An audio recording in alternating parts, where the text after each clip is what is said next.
Okay, today we're taking a look at Storming Paradise. Now, this is a really interesting comic.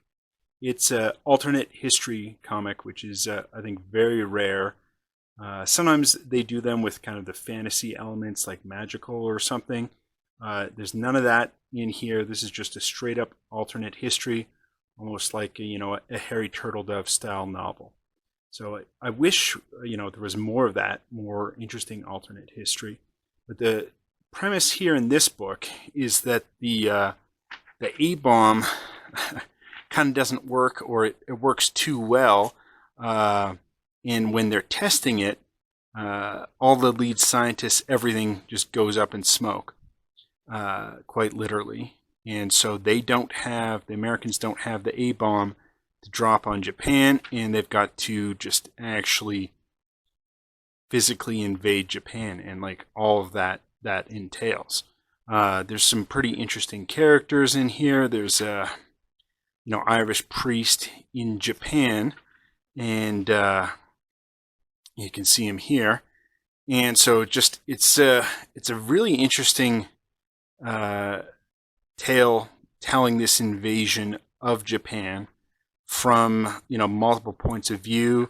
You've got, here the Japanese suicide bomber. You've got a Japanese American who's a Nisei translator. That's fairly interesting.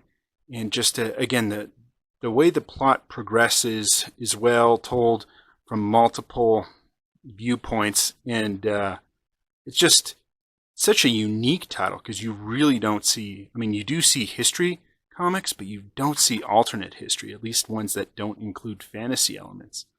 So excellent art here, as you can see.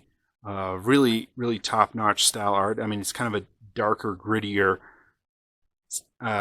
coloring, but that's to be expected when you're doing a war comic.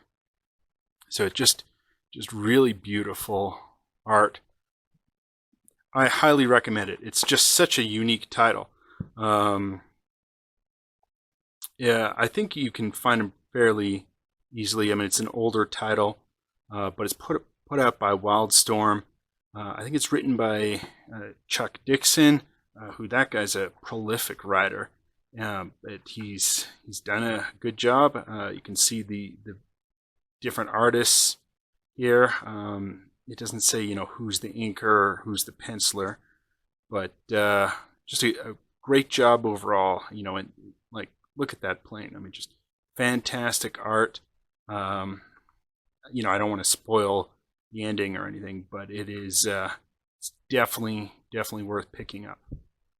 Anyway, till next time.